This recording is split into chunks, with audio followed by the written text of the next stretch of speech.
Nova regra fiscal deve passar por ajustes para poder ser votada na Câmara dos Deputados. Petrobras discute nova estratégia comercial. Preço dos combustíveis pode mudar. E você vai ver também. Motoristas de aplicativo fazem protestos em várias cidades do país. A categoria reivindica melhora na remuneração pelas corridas.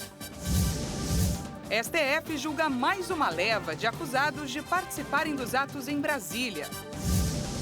Ajuda britânica para a Ucrânia provoca reação indignada da Rússia. E ainda, acidente na fronteira entre México e Estados Unidos deixa 13 mortos.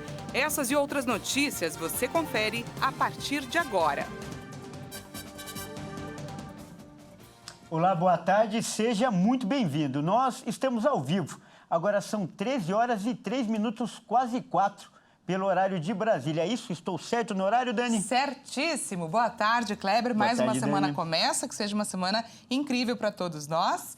E vamos juntos, então, conferir o que é notícia no Brasil e no mundo nesta segunda-feira. Eu começo com notícias de Brasília. O projeto do novo marco fiscal vai ter que passar por ajustes antes de ser votado na Câmara dos Deputados. A afirmação foi feita pelo presidente da Câmara, Arthur Lira. Ele tem reunião marcada para o final da tarde de hoje com o ministro da Fazenda, Fernando Haddad, e os líderes partidários para tratar deste assunto e da criação de 3 CPIs. Antes mesmo do encontro, o presidente da Câmara dos Deputados, Arthur Lira, antecipou que o projeto do novo arcabouço fiscal terá que passar por ajustes para ser votado no plenário. Segundo Lira, alguns partidos querem a inclusão de mecanismos que comprometam o governo com o cumprimento da meta de resultado primário, o chamado enforcement. A reunião, que acontecerá na Casa Oficial da Câmara, contará com a participação do ministro da Fazenda, Fernando Haddad, e com os líderes dos partidos da base aliada.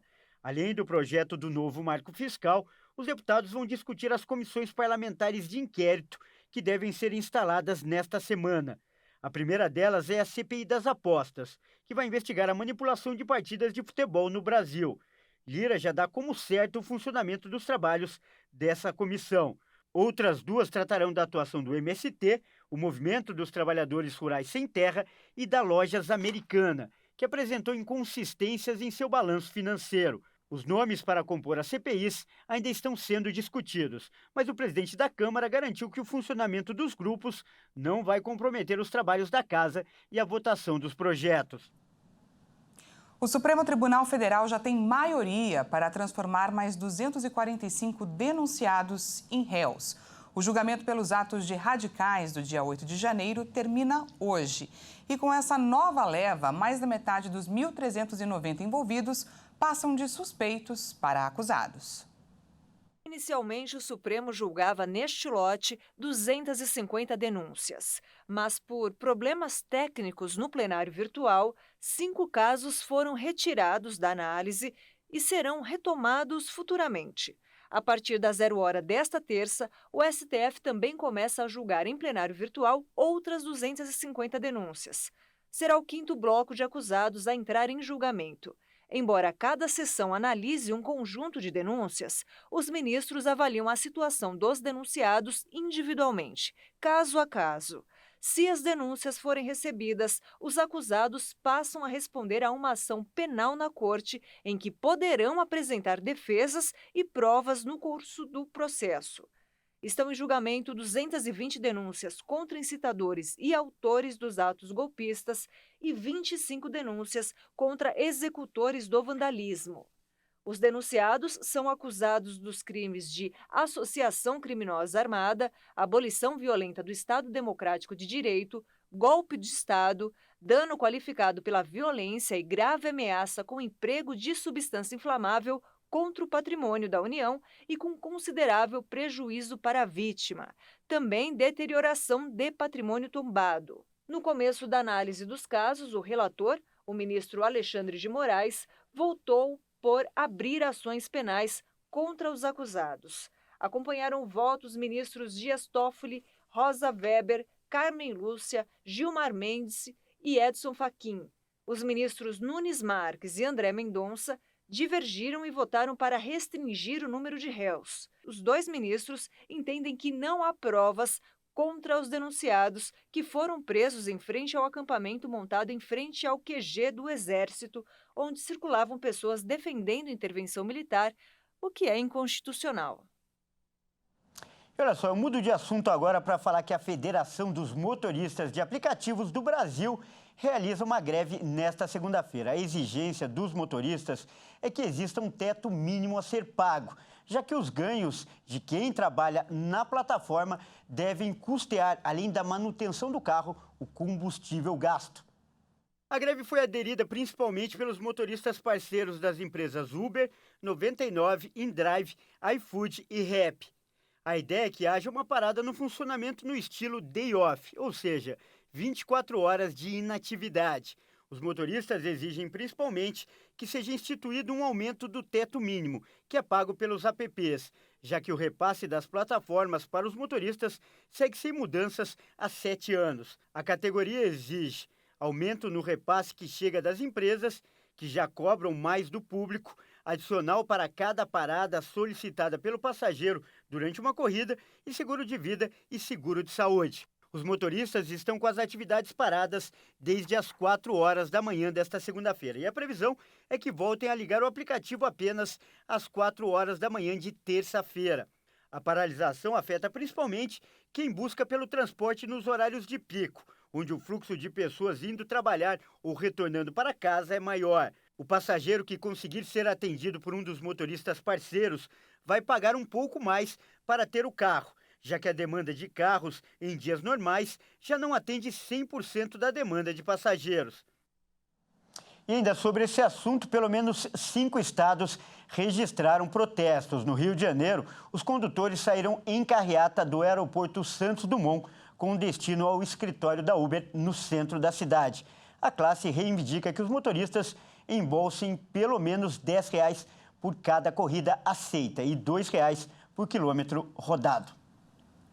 E por falar em carro, em custo para manter um automóvel, a Petrobras pode mudar a forma de definir os preços dos combustíveis no país. A diretoria executiva se reúne nesta semana para discutir uma nova estratégia comercial. A Petrobras publicou um comunicado ao mercado na tarde de domingo, confirmando que está discutindo internamente alterações em suas políticas de preço para o diesel e a gasolina. Atualmente, o valor do combustível é calculado em dólar e o petróleo segue a cotação internacional. Isso significa que a valorização do barril de petróleo no mercado internacional e da moeda norte-americana acabam gerando reajustes nos preços dentro do Brasil. No comunicado, a Petrobras afirmou ainda que eventuais mudanças estarão pautadas em estudos técnicos e critérios internos da estatal.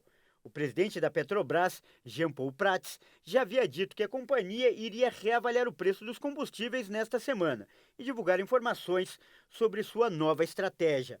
Prats declarou que o critério dos preços vai ser de estabilidade versus volatilidade. Disse ainda que a Petrobras não vai voltar ao tempo em que não houve nenhum reajuste, como em 2006 e 2007, mas também não precisa voltar à maratona de 118 reajustes no ano em um único combustível, como foi em 2017, o que, aliás, levou à greve dos caminhoneiros.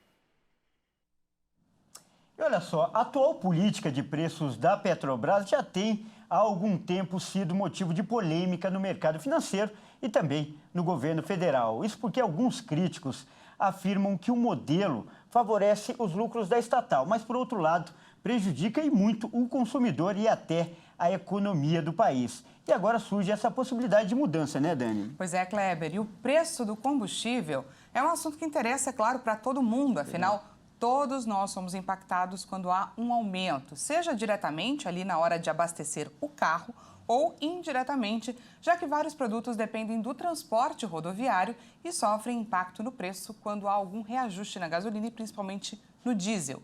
Por isso, esse é o tema da nossa entrevista de hoje.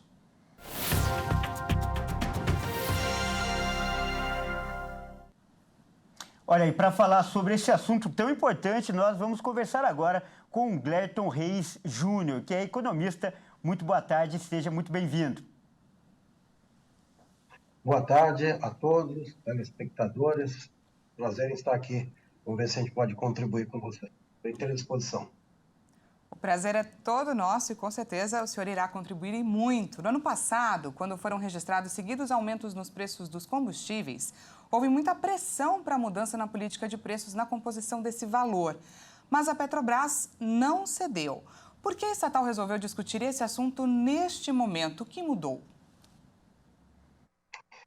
Boa tarde. Bom, são momentos distintos no meu entender. Primeira coisa, nós temos que entender o passado pregresso do que aconteceu. Anterior ano passado, na pandemia, o barril chegou a bater em mercado internacional a ordem de $130. Hoje, está em torno de 90, 92, 93. O que ocorre? Ano passado também nós tínhamos uma impactabilidade maior nos efeitos da guerra Ucrânia-Rússia, que fez com que houvesse um aumento drástico na questão do petróleo.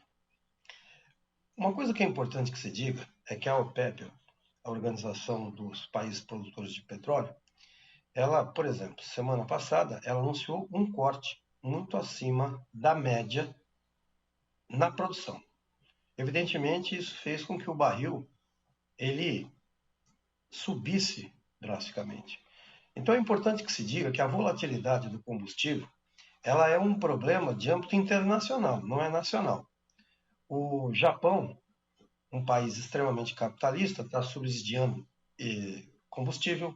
A França chegou a congelar, a Índia cortou impostos. Veja bem, esse momento passa a ser mais propício para a empresa discutir. Por quê? Porque existe um fato novo. Existe um projeto de lei que o objetivo é estabelecer um colchão. Ele vai servir como um amortizador na questão dos combustíveis. Ou seja, seria um fundo onde o objetivo dele seria da seguinte maneira: quando houvesse um aumento considerável no mercado internacional do barril de petróleo, esse fundo aqui no Brasil atuaria subsidiando de maneira que não deixasse o combustível aqui subir na mesma proporção.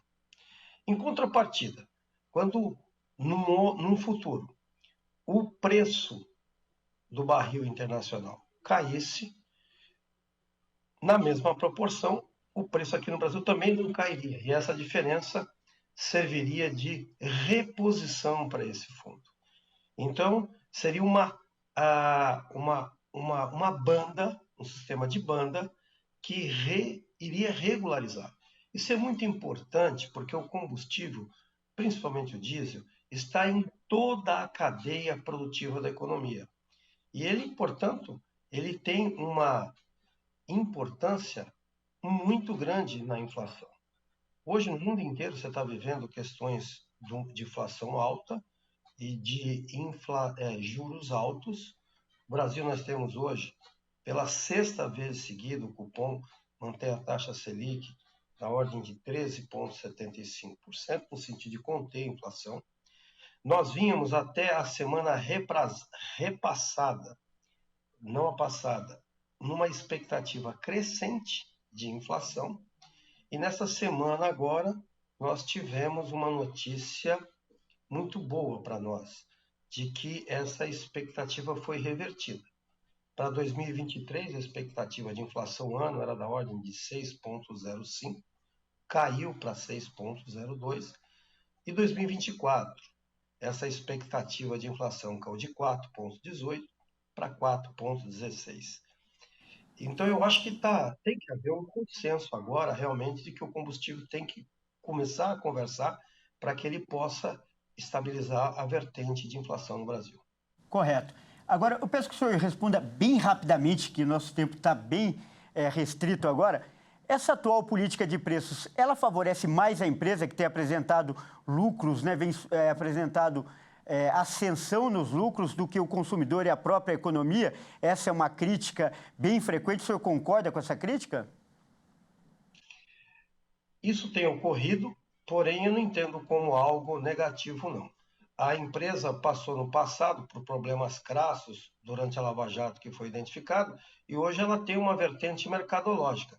É importante que se diga que recentemente a Petrobras bateu a segunda maior lucratividade e que 60% desse lucro foi destinado para dividendos. E o governo é o maior recebedor disso. Portanto, o próprio governo se retroalimentou deste recurso com esse aumento. Eu acho que tem que realmente, no frigir dos ovos, o consumidor vai ganhar no futuro. Tá certo, então, nós acabamos de conversar com o economista Glerton Reis Júnior. Muito obrigado por essas respostas e por essa precisa explicação. À disposição. Grande abraço. Grande abraço, obrigado pela atenção. E a gente vai para um rápido intervalo e já voltamos com mais notícias para você. Falamos inclusive sobre a situação na fronteira entre Estados Unidos e no México, que deixou 13 mortos. É já, não perca!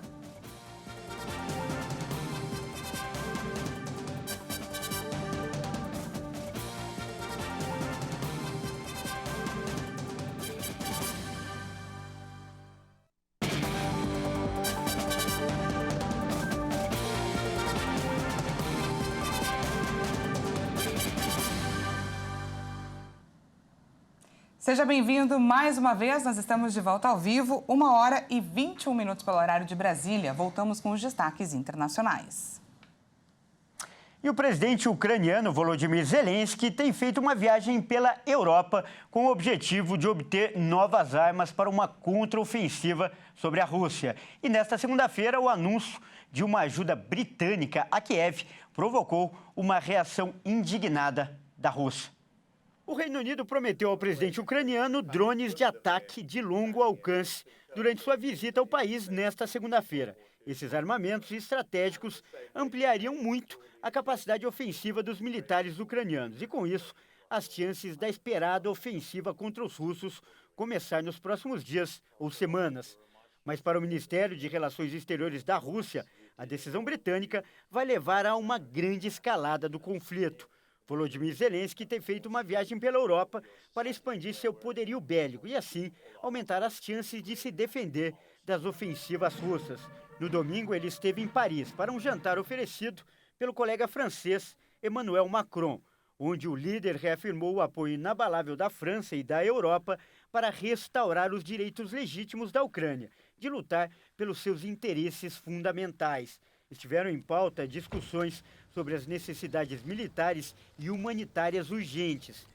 Pouco antes, o líder ucraniano esteve na Alemanha, onde se encontrou com o chefe de governo Olaf Scholz e recebeu o prêmio Carlos Magno, concedido pela União Europeia.